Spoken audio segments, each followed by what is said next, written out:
أعوذ بالله من الشيطان الرجيم. بسم الله الرحمن الرحيم. وأفضل الصلاة وأتم التسليم على المبعوث رحمة للعالمين سيدنا ونبينا وشفيع ذنوبنا وطبيب نفوسنا أبي القاسم محمد وعلى آل بيته الطيبين الطاهرين. اللهم صل على محمد وآل محمد. اللهم اجعل ما نقوله ونفعله خالصا لوجهك الكريم. My dear brothers and sisters, Assalamu alaikum wa rahmatullahi wa barakatuh. Wa alaikum assalam wa rahmatullah. اللهم صل على فاطمة وأبيها وبعلها وبنيها والسر المستودع فيها. Tonight, inshallah, we will continue as planned because yesterday we spoke about something that was important and not part of the series that was originally planned. So inshallah, today we'll start with the forgotten duty and the most important duty and taklif that Sayeda Fatemah alayhi salam had and that she fulfilled. And today and tomorrow, because the lectures are connected, we will come with the conclusion that neglecting this duty is the reason why we are witnessing what we are witnessing today. From injustice, to hunger, to poorness, to diseases, everything, every trouble, every calamity that we're facing is because we're neglecting this duty. And then I'll give you the solution and what you can do to change it. Alright? And then, inshallah, you will have a different perspective and view of Islam, inshallah, hopefully. Sallu ala Muhammad wa ali Muhammad.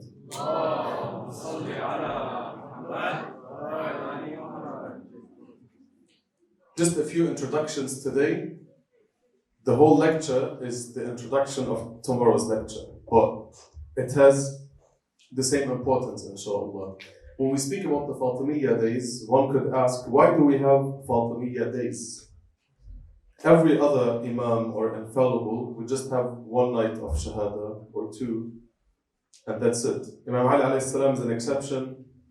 Imam Hussein alayhi salam is an exception. Because Ashura, the long story, etc. But why do we have Fatimiyya days? As you all know, we have three different narrations or groups of narrations that speak about the martyrdom of Fatima alayhi salam. The first group says that she left this dunya 40 days after the Prophet. We have about 50 sources that mention the 40 days narrations. Okay?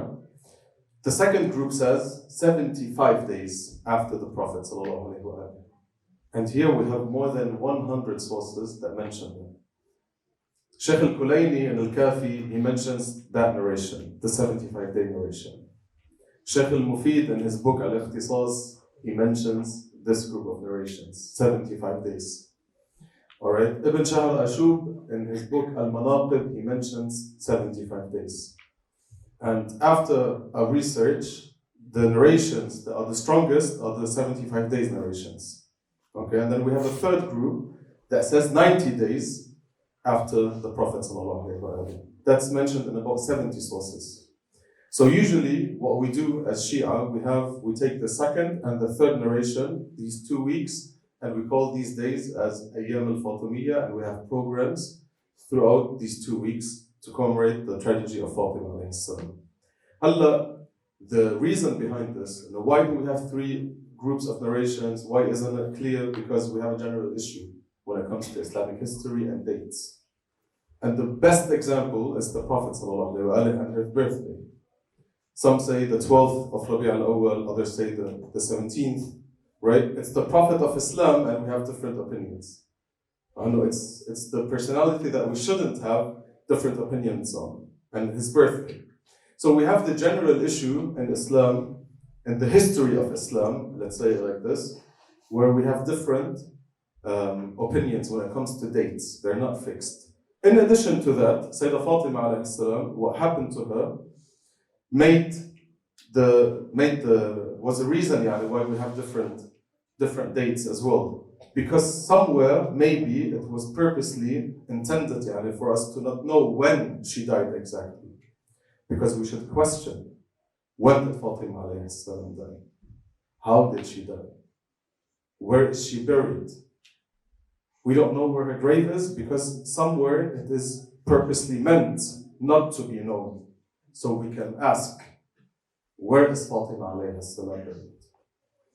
And this is why when the Imam comes back and reappears, one of the most beautiful things and one of the most saddest things that he will do is that he will lead us to the grave of Fatima alayhi salam. And when I think of that, I just imagine how the shrine is going to look and how everyone is going to perform ziyarah to visit Sayeda Fatemah. It will break all records just to be at the shrine of Fatima alayhi salam and visit Fatima alayhi salam and have all the scholars and the rawadid and everyone else being there and reciting majalis and ladriyat at the shrine of Fatima alayhi salam. It's beyond our imagination. I'm sure the haja that we ask at the grave of Fatima alayhi salam, it will be replied to and responded to immediately. So somewhere it's intended to be purposely not known for us. When did she die? Where is she buried? And how did she die? These questions are necessary. Because when we speak about Fatima alayhi salam and what happened to her, it's such a tragedy because it is Fatima bint Muhammad. Allahumma salli ala Muhammad. Because what happens to our imams is a tragedy and we mourn it because it happened to these personalities. And the Prophet ﷺ, when he spoke about Fatima, he said, "Man arafa hadihi faqad arafaha. ومن لم يعرفها فهي فاطمة بنت محمد."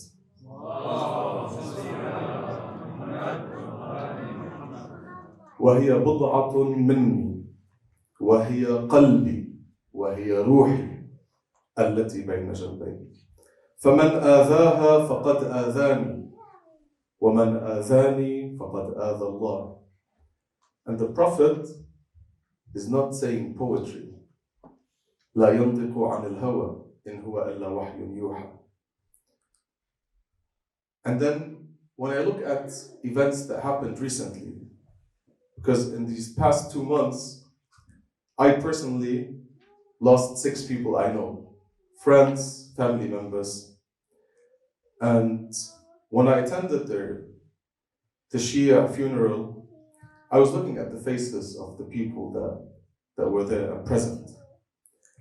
And without us being aware sometimes, we have these questions that come up. Why, Ya Allah? They were so young.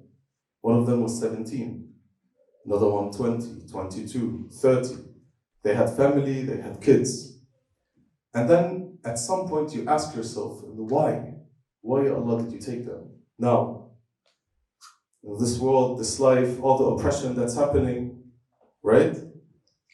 And then I remember Fatima alayhi salam. And when a personality like Fatima faces what she faces and she dies in that way, I understand why everything else happens. Because there's no tragedy higher and worse than what happened to the family of the Prophet ﷺ. When a person like Fatima, the Prophet says, Allah yaghdabu li ghadabiha wa yarda li ridaha. This happens to her, that means this dunya doesn't mean anything to Allah Azza wa Jal. If she faced what she faced, and Allah Azza wa Jal allowed it to happen, then everything else, inshallah, is easy. Because this world doesn't mean anything to Allah Azza wa Jal.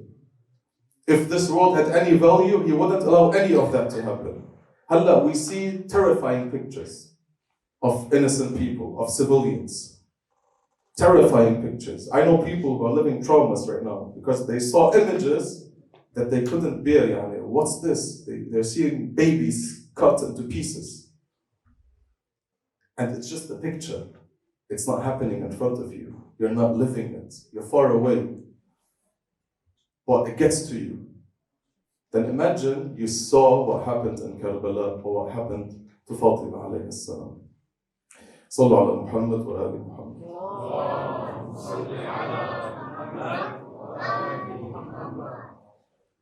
What also gives me ease and sets me at peace is when I remember that Fatima alayhi salam, she's al-muhaddatha. She's al-muhaddatha, that means that Jibreel alayhi salam came down and spoke with her. And Imam Ali alayhi salam wrote down whatever Jibreel told Fatima. And Jibreel was telling her what is going to happen. So Fatima alayhi salam, she knows what's going to happen in the future. She probably knows what's happening right now. She knew it back then, that the Shia are going to face these difficulties and these problems and these calamities. So she knows. And then when I think that Fatima alayhi salam, she knows, then that sets me at ease. But when we speak about Fatima, we want to take the main lesson from her life. Because what did Fatima alayhi salam, the daughter of the Prophet, the 18, 19-year-old daughter of the Prophet, did for us, for humanity? What did she give us? What's the message that she left behind? What's the most important duty that she did during her life? And then when we claim that we love Fatima, we should follow her in that duty, and we should act accordingly. Before I mention the most important duty that she did, we have to speak about the attack at the Dar, al-hujum al-Dar, that happened and that occurred. And from there I'll mention the most important duty, and then I will build the whole talk, inshallah, today and tomorrow based on that. Okay? When we speak about the attack, al-hujum al-Dar, we need to clarify two terms. Because there's always people who say, I don't really understand what happened. How could Imam Ali alayhi salam just sit and not do anything? How could Imam Ali alayhi salam just watch what happened to Fatima and not do anything? I will explain to you what this theory says, and it is a theory. I'm not saying it's facts, it's 100%, there's no other opinion. There might be, but what I'm going to provide you with is a theory that is mentioned, and then to me, I see it reasonable and I accept it. Because I can't force you to accept it. Alright, so I'm just going to show you another perspective on what happened during that attack. So when we speak about al-hujum al-Dar, the attack on the Dar, there's two terms that we need to clarify. The first one is ad-Dar, and the other one is al-Bayt. Okay, al-Bayt is something, and ad-Dar is something else. Ad-Dar in Arabic is that building. Ad-Dar in Arabic is that building that has multiple rooms. It's what we call now a house. Okay? And al-Bayt is a room. So a house has multiple rooms. Ad-Dar has multiple buyut. Okay? Because now we use Bayt as a house, but that's not the case in Arabic. So the hujum was al-hujum al-Dar, not al-hujum al-Bayt. Okay? Because Imam Ali alayhi salam, when he built for Fatima alayhi salam Bayt al-Ahzan, he built a room. Okay? When we read in fiqh and other books that we have Bayt al-Khala, which is the washroom or the toilet or the bathroom, I don't know what you use in the UK, right? It's the room, Bayt al-Khala. When they refer in Arabic Fusha to kitchen, they say Bayt al-Nar. It's not a house, it's a room. Okay, so we have Bayt and we have Dar. And the hujum was hujum al-Bayt, al-Dar, not hujum al-Bayt. Alright, but if the brothers could please stand up and come a bit forward, because the brothers are giving me signs that it's getting packed in the back. Sallu ala Muhammad wa ali Muhammad. Or even to the left here. Shabab, please make use of the hole on that side as well, please. Just spread yourselves out. Please recite another salawat.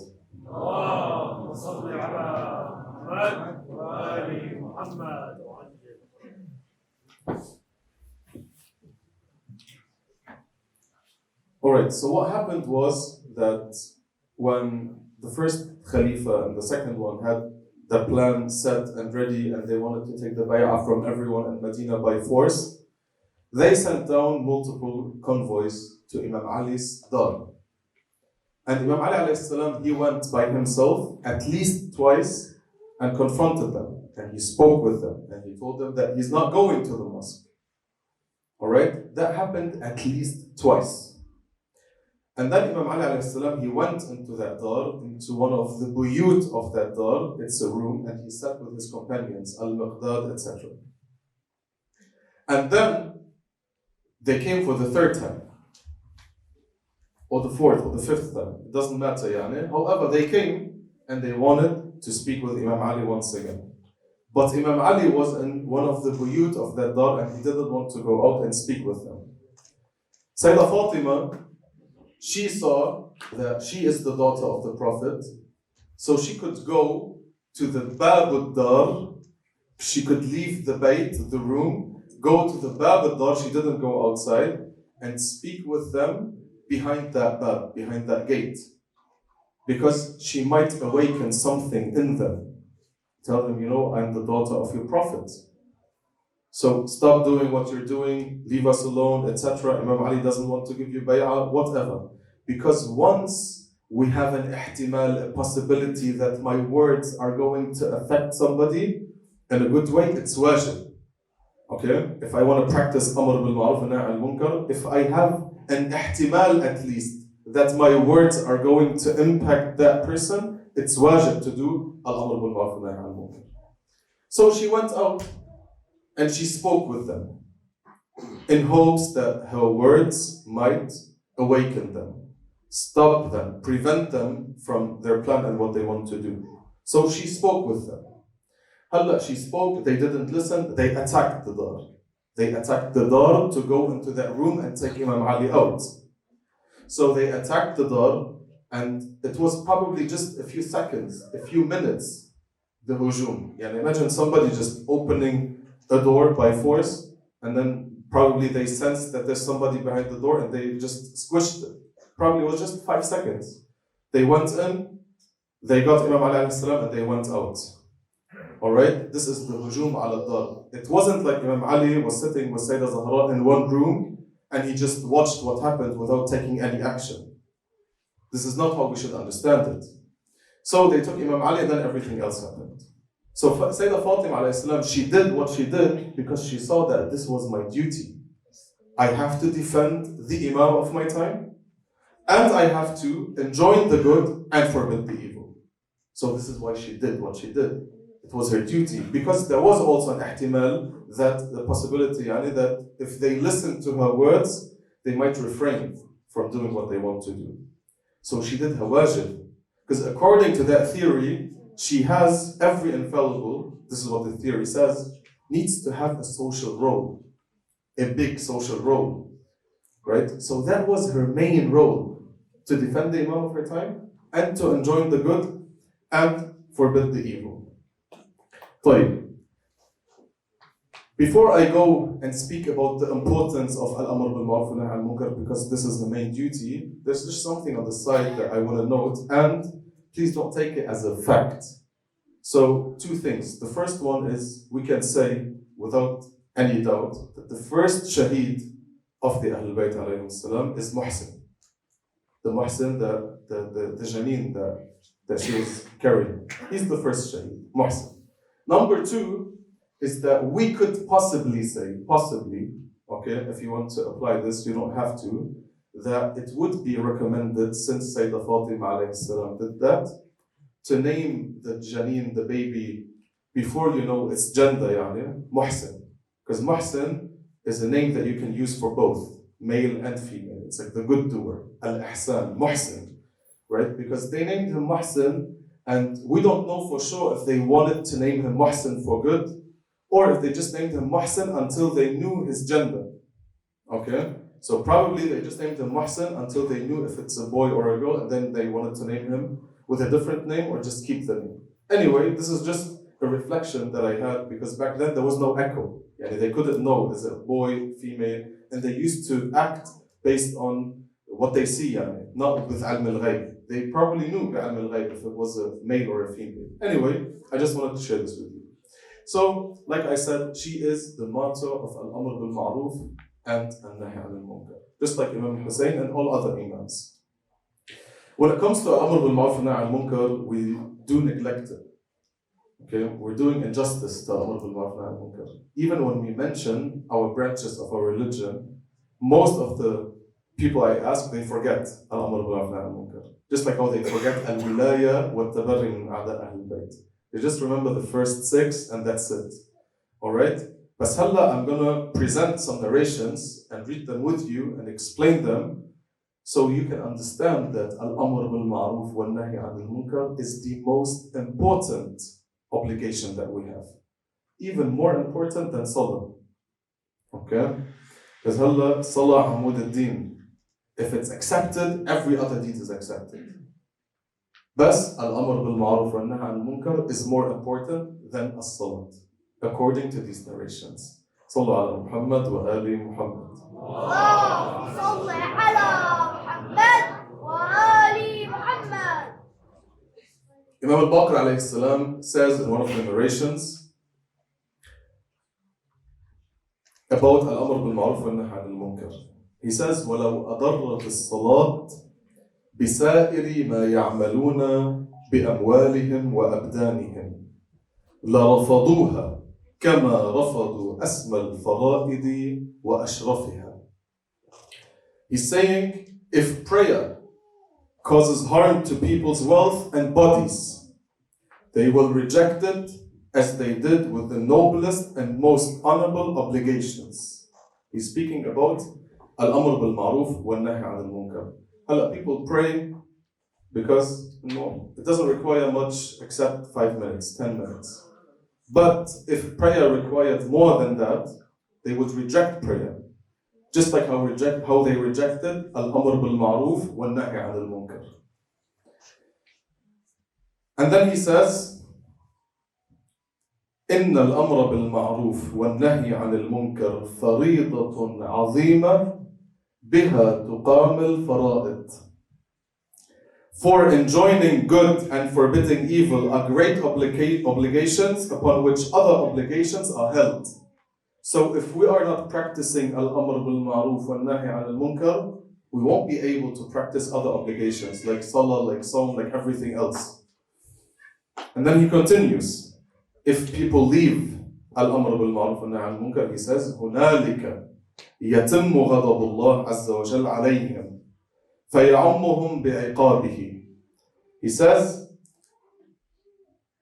it is then that the full wrath of Allah Azza wa Jal is incurred upon them and His punishment rains down on them, destroying the righteous in the abode of the wicked and the young in the abode of the old ones.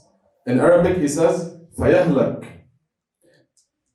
الْأَبْرَارِ فِي دَارِ الْأَشْرَارِ وَالصِّغَارِ فِي دَارِ الْكِبَارِ إِنَّ الْأَمْرَ بِالْمَعْرُوفِ وَالنَّهْيِ عَنِ الْمُنْكَرِ سَبِيلُ الْأَنْبِيَاءِ وَمِنْهَاجُ الصُّلَحَاءِ فَرِيضَةٌ عَظِيمَةٌ بِهَا تُقَامُ الْفَرَائِض. He repeats it again.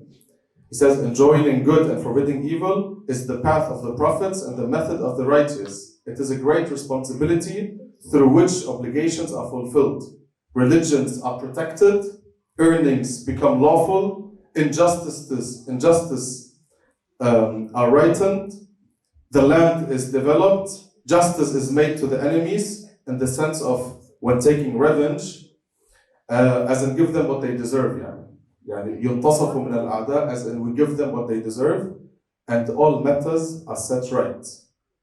He's saying if we do not practice أمر بالمعروف والنهي عن المنكر يهلك الصغار في دار الكبار والأبرار في دار الأشرار. Okay?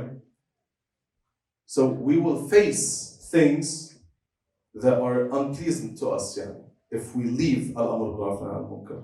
Another narration where Imam Ali alayhi salam himself, he says, أما بعد فإنه إنما هلك من كان قبلكم حيثما عملوا من المعاصي ولم ينههم الأحبار والربانيون عن ذلك. He says, know that those who came before you were destroyed because they committed sins. The rabbis and monks did not stop them from committing such deeds. When they persisted in disobedience, and the rabbis and monks did not forbid them, punishment and torment descended upon them. Okay? And then he finishes off saying, فأمروا بالمعروف وانهوا عن المنكر واعلموا أن الأمر بالمعروف والنهي عن المنكر لم يقربا أجلا ولم يقطعا رزقا.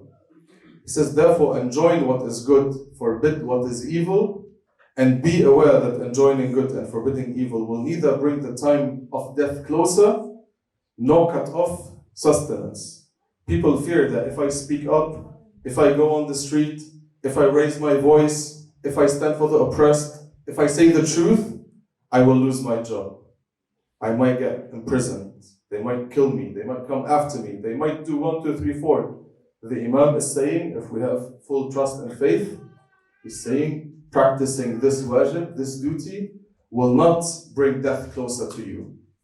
Nor will it cut off from your rizq that is meant to reach you. So, after these two narrations, I think it's clear that al-amr bil-ma'ruf wa al-munkar is the most important duty that we have. And we have other narrations that speak about this wajib and how they say that we will reach a time where people will see the munkar as ma'ruf and ma'ruf as munkar. I'm going to skip these and not mention them now. I want to reach a story that we have in the Quran that speaks about the importance of al-amr bil-ma'ruf and nahy al-munkar. Like I mentioned, these are important introductions until we reach what we want to reach tomorrow. Because then everything will fall into place and it will make sense. But for now, you might say, no, alright, it sounds good, but I still don't get how practicing this wajib, this duty, will prevent what you mentioned, or protect me from death, or cutting off my rizq, or whatsoever. Inshallah, tomorrow, we'll have more clarity on that. For now, I want to mention a story that's related to Bani Israel in the Quran, where it speaks about al-amr bil-ma'ruf wa al-munkar and its importance. The Quran says, وَاسْأَلْهُمْ عَنِ الْقَرْيَةِ الَّتِي كَانَتْ حَاضِرَةَ الْبَحْرِ إِذْ يَعْدُونَ فِي السَّبْتِ إِذْ تَأْتِيهِمْ حِيتَانُهُمْ يَوْمَ سَبْتِهِمْ شُرَّعًا وَيَوْمَ لَا يَسْبُتُونَ لَا تَأْتِيهِمْ كَذَلِكَ نَبْلُوهُمْ بِمَا كَانُوا يَفْسُقُونَ. So the verse is speaking about Bani Israel. They were living in the land of Palestine at the sea, and Allah Azza wa Jal, He wanted to test them. So He forbid on them to go fishing on Saturdays. And because Allah Azza wa Jal, He wants to test them, He made the fish come only on Saturdays. Okay? Yani, their Eid day is Saturday for the Jews, right? They have the Eid on Saturdays, just like we have the Friday and the Christians have the Sunday. So they have the Sabbath. I don't know how if they call it Sabbath, whatever. Alright? So He wanted to test them, so He forbid fishing on them on Saturdays. But fish would only come on Saturdays. So what did they do? Some of them just didn't listen. They went fishing on Saturdays. Others tried to be smart and slick. They would put the net on Friday and remove it on Sunday. And no, I didn't fish on Saturdays. He found the gap. This is what he thought. And no, I found the gap, khalas, I'm good. So there were people who came and told them, don't do this. They practiced Amr bil Ma'ruf and Nahy anil Munkar. They told them not to do this. There were other people who didn't do nothing. They were like those people, freedom of speech, privacy, I don't want to get too close to people, khalas, let them do what they want to do, since it's not my business, right? So we have three groups. We have those who went fishing, directly or indirectly. We have those who did Amr bil Ma'ruf and Nahy anil Munkar, and we have those who did nothing. So the Quran continues and says, وَإِذْ قَالَتْ أُمَّةٌ مِّنْهُمْ لَمَّا نَسُوا مَا ذُكِّرُوا بِهِ أنجينا الذين ينهون عن السوء, only them, وأخذنا الذين ظلموا بعذاب بئيس بما كانوا يفسقون. The Quran says, alright, and then when they forgot the remindings that had been given to them, we rescued those who forbade evil, only those. We had three groups, three parties. But only those who forbid evil got rescued. Everyone else, those who were silent, they didn't get rescued. They were punished with those who did commit the sin. Okay? طيب. So we have to practice this wajib. We can't exclude ourselves and say, you know, this is not my issue, this is not my business. It's our business. All of us. We have to practice it. Because this wilaya we have upon each other. All of us. Okay? You know, before you become mukallaf, your father has wilaya over you. He can deal with your money, he can deal with you, he can rent you to somebody, whatever. This wilaya he has. But when you come mukallaf, okay, he doesn't have wilaya over you anymore. Except wilayat al-amr bil-ma'ruf wa nahy al-munkar. This wilaya we all share. And the Quran says it clearly, when he says, وَالْمُؤْمِنُونَ وَالْمُؤْمِنَاتِ بَعْضُهُمْ أَوْلِيَاءُ بَعْضٍ يَأْمُرُونَ بِالْمَعْرُوفِ وَيَنْهَوْنَ عَنِ الْمُنكَرِ. It's our duty, and it's important. If we claim to love Fatima and be like Fatima and mourn the tragedy of Fatima, if everyone stood up back then and practiced al-amr bil-ma'ruf wa nahy al-munkar, that wouldn't have happened. Karbala wouldn't have happened. Nothing would have happened. But all problems that we face is because we neglect this wajib and this duty. Somebody could come and say, does that not contradict with freedom of speech? Or with freedom in general? Let just everyone do what they want to do. And somebody could be super smart and bring a verse from the Quran to prove his opinion. Right? They could come and say, the Quran says, أعوذ بالله من الشيطان الرجيم يا أيها الذين آمنوا عليكم أنفسكم. The Quran says it, Mawlana. Sure, عليكم أنفسكم. I should only care about myself and what my business, my issues. لا يضركم من ضل إذا اهتديتم إلى الله مرجعكم جميعا فينبئكم بما كنتم تعملون. هلا أول شيء, first of all, that verse is not speaking about al-amr bil-ma'ruf wa nahy al-munkar. Alamat al-Taba'i says it clearly. He says it's wrong. No one can say and claim that this verse is saying mind your own business and don't look after each other. Okay? He's saying that verse is speaking about alaykum anfusakum when it comes to hidayah and a'mal and deeds. Yani in terms of la taziru waziratun wizra ukhra, it's you and your deeds. You do your part, and then even if everyone else around you is misguided, at the end, if you do your wajib, Allah Azza wa Jal will deal with you based on your deeds and your actions. So, alaykum anfusakum, in that sense. Wa'illa, we have so many verses that say, Amr bil ma'ruf wa nahy al-munkar, narrations, everything else. So no one can come and use this verse to say, well, the Quran is saying, alaykum anfusakum, I only mind my business, my family, my house, my car, and that's it. Alright, this is number one. Number two, no one should dare, after everything that happened recently, to speak about freedom of speech. I think we all agree upon that. There's nothing that is called freedom of speech. Okay? Because there needs to be a limit somewhere. No one says, we have freedom of speech, even if it's going to cause fitna, even if it's going to cause war, even if it's going to cause whatever it's going to cause. No. There is a limit. But who decides this limit? Who draws the line? This is the question. So freedom of speech, like absolute freedom of speech, aslan, it doesn't exist. It's not there. That's number two. Number three, when we say amr bil ma'ruf wa nahy al-munkar, it's not an enforcement. No one is forcing somebody to do something or not to do something. It's an advice. It's words that you speak. It's sometimes actions that you take. But you're not forcing anyone to do anything. It's an advice. And at some points, it's important. It depends on what's happening. Imagine somebody is coming and just beating up your little sister. You're going to stop them. That's amr bil ma'ruf wa nahy al-munkar. So it's just priority. Sometimes you see it as a priority, so you practice it. Sometimes you don't. So you don't practice it. But the concept in general is accepted and agreed upon. Sallu ala Muhammad wa ali Muhammad.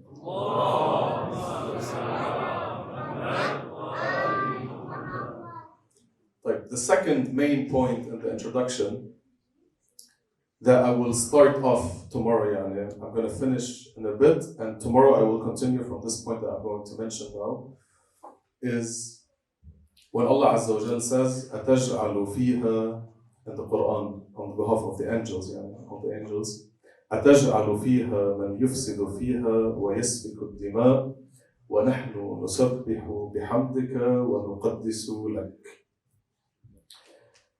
When we look at the evil that is happening in the world and everything that is going on in the world, we find that the angels were the first ones to see it.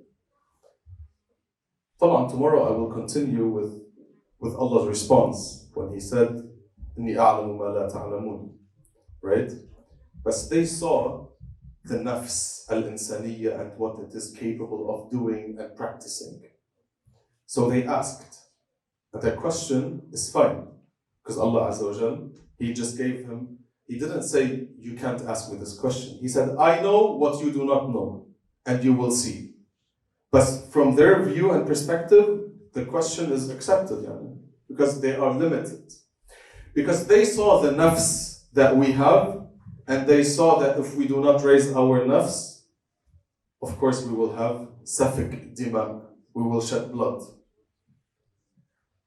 Because when it comes to our nafs and all the powers that we have the ability to reach the highest stages and levels as a human being. Same vice versa. But in order for us to reach the highest levels and the highest stages, we need to have the powers of our nafs in balance and in control. And this is very, very important, to have those powers in balance. What do I mean by this? For you to have a straight path towards Allah Azza wa Jal, you need to be in balance in terms of everything. Let me give you an example. If you are extremely hungry, will you be able to focus on prayer? You won't be able to focus on prayer. If you are extremely tired and sleepy, will you be able to focus on prayer or recite dua? So you need to find the balance. Same thing, if you eat too much, you won't be able to focus on prayer. If you sleep too much, you won't be able to focus on prayer. So all powers that you have, they need to be in balance. And this also applies to getting married. Also this desire. Those desires that you have, all desires, all powers, all of them need to be in balance. If one of them is not in balance, it will prevent your path and your way towards Allah Azza wa Jal and your way to reach perfection. Some people come and say, I don't need to get married, I don't want to get married, I'm too young. La Habibi, who told you you are too young? You're not too young. Because all powers need to be balanced. And you need to control them. When they are balanced, then you have a good nafs that can focus on doing what you actually want to do. So many people struggle with their attention span. They can't read a book, they can't think for 5 minutes straight. Because nothing is in balance, nothing. Our food is not healthy, our sleep is not healthy, everything that we do is not healthy. And the majority is not married, which is not healthy. Okay? So you need to be balanced in everything that you have and everything that you do in order for your nafs to reach perfection. And everything needs to be in control as well. You're not meant to kill yourself. Okay? اقتلوا أنفسكم, like the Quran mentions, you're not meant to do this. So you need to be in control all the time, and you need to put limitations on your nafs to have this balance for you to have a good path towards Allah Azza wa Jal. Because if not, you will reach the stage of tughyan. The Quran says, كَلَّا إِنَّ الْإِنسَانَ لَيَطْغَى أَنْ رَآهُ اسْتَغْنَى. Okay? Man does transgress all bounds because he considers himself self-sufficient. If you are not in control, if there's no limitations upon you, you will transgress. Because every one of us has a Fir'aun inside. Every one of us has a shimmer inside. If you let that shimmer out, if you let that Fir'aun out, you will do what they did. You need limitations. Limitations are a blessing. And Allah Azza wa Jal, He wants to help us, so He gave us limitations and forced them upon us. Poverty is one. Illness is another one. And death is the ultimate one. This is why in the narration, the Prophet ﷺ, he says, لولا ثلاث في ابن آدم ما طأطأ رأسه شيء. المرض والفقر والموت. Very important. He says, had it not been for sickness, poverty, and death, man wouldn't have bowed to anything. Yet all of them are present in his life, and still some of them act like Fir'aun. So these three keep you humble. These three remind you of Allah Azza wa Jal. These three are meant to keep you balanced and remember and remind you that you need to be in control of everything that you do and everything that you say. And this is why this is how we can understand narrations. Like, for example, إن من عبادي حديث قدسي Allah Azza wa Jal. He's saying, he's speaking. إن من عبادي من لا يصلحه إلا السقم ولو صححته لأفسده. Some of my servants do not get refined, repaired, يعني, except through illness. For good health would spoil them, would ruin them. Then he says, وَإِنَّ مِنْ عِبَادِي مَنْ لَا يُصْلِحُهُ إِلَّا الصَّحَّةِ وَلَوْ سَقَمْتُهُ لَأَفْسَدَهُ. And others do not get refined except through having good health, for illness would spoil them. وَإِنَّ مِنْ عِبَادِي مَنْ لَا يُصْلِحُهُ إِلَّا الْغِنَى وَلَوْ أَفْقَرْتُهُ لَأَفْسَدَهُ. Some of my servants do not get refined except through wealth, for poverty would spoil them. I know everyone thinks, Ya Allah, I'm that one. Please give me wealth and I'll be good. Allah knows, but you do not know. We all wish, and know, financially independent, kaza, but maybe it's not meant for you. Just do what you have to do. If it's meant to reach you, it will reach you. That's it. Allah knows. Then he finishes off saying, وَإِنَّ مِنْ عِبَادِ مَنْ لَا يُصْلِحُهُ إِلَّا الْفَقْرُ وَلَوْ أَغْنَيْتُهُ لَأَفْسَدَهُ. And others do not get refined except through poverty, for wealth would spoil them. وَذَلِكَ أَنِّي أُدَبِّرُ عِبَادِي لِعِلْمِي بِقُلُوبِهِمْ. He's saying, and so I manage my servants' affairs according or based on my knowledge of their hearts. He knows what's best for you. You know, we always post, trust Allah's plan, kaza, alayhi tawakkaltu, hasbi Allah, etc. But we don't live by this, right? If you post it, if you have it in your Instagram bio, just live by it. And no, okay, Allah is the best of planners, nice, perfect. But live by it. He knows what's best for you. طيب. So when poverty doesn't help, when illness doesn't help, for you to go back on track and on the right path, Allah Azza wa Jal has death for you and for everyone. Okay, and this is why in Dua al-Sabah we read فَيَا مَنْ تَوَحَّدَ بِالْعِزَّةِ وَالْبَقَاءِ وَطَهَرَ عِبَادَهُ بِالْمَوْتِ وَالْفَنَاءِ. خلاص. Death is the last solution. You think you can do whatever you want to do, but you will die one day. And then you will come back to me. All of this just to keep you on track, to keep you in control, to keep you balanced. These are blessings. If we didn't have poverty, no illness, no death, يعطيكم العافية. Halla, we're living in hell. Imagine there's no poverty, no illness, and no death. What would happen? Halla, we have people who are worse than Iblis. Imagine they live forever. They have no diseases, no poverty, no nothing. طيب, alright. I want to finish off with something that I will start off tomorrow, inshallah. It's related to evil. Sallu ala Muhammad wa ali Muhammad.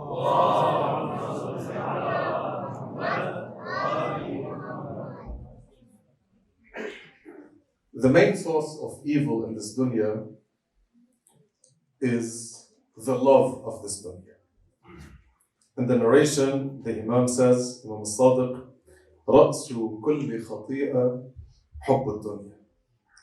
حب الدنيا is the root of all evil that we're facing, that we're seeing, that we're living. And this evil leads humanity to kill each other. This is why the prophets were killed, because of حب الدنيا. This is why we see genocides, because of حب الدنيا. People refuse truth, obvious truth, clear truth, because of حب الدنيا. And that's a problem. And Imam al-Sajjad, subhanAllah, our Imams, they mentioned everything in their supplications and their narrations. Imam al-Sajjad says, when it comes to truth being clear, he says in his dua, Subhanaka, ما أضيق الطرق على من لم تكن دليلا وَمَا أَوْضَحَ الْحَقَّ عَنْدَ مَنْ هَدَيْتَهُ سَبِيلًا. He's saying, glory be to you.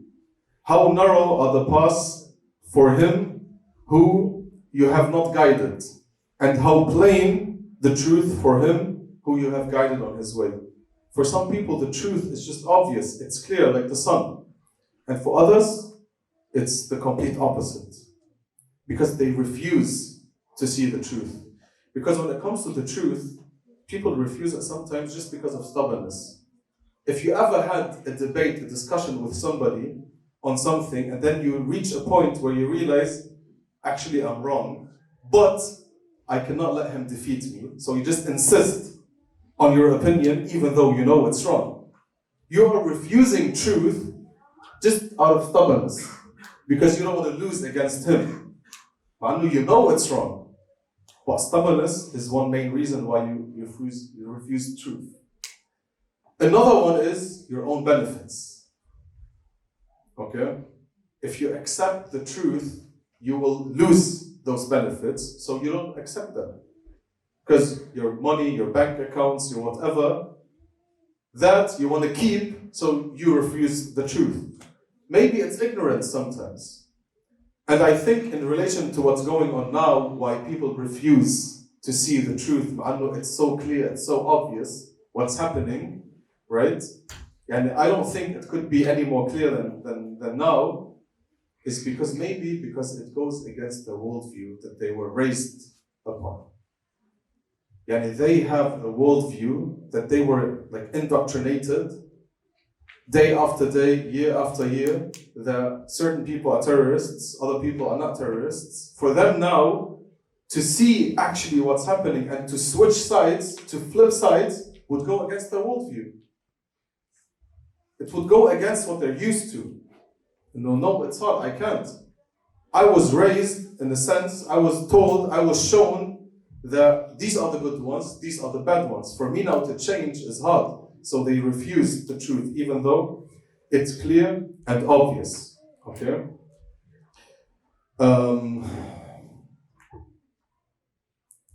خلص I'm not going to mention this point. Sallallahu Muhammad Muhammad.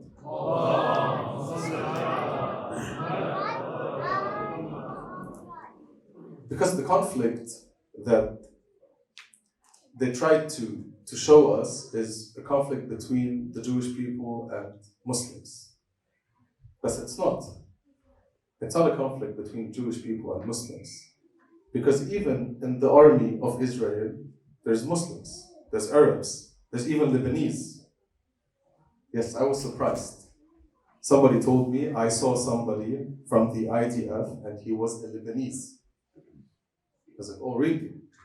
So it's not a conflict between religions, because as you know, Jewish people in our religion, we can marry them, they are pure, right? So it's not a conflict between Jewish people and Muslim people, not at all. Alright, I'm going to finish off here. Inshallah, tomorrow we will continue why soft war is dangerous, and I will provide evidence on what I was saying now and why we're facing all these troubles that we're facing. Everything that is happening now is because of our actions, our deeds, and our words that we say, even if we are alone in our room. Words that you say, even if you are alone in your room, they impact the whole world. Tomorrow, inshallah, I'll provide you evidence from the Quran, from our narrations. Walhamdulillah Rabbil Alameen, wa sallallahu ala Muhammad wa alihi al-tahirin.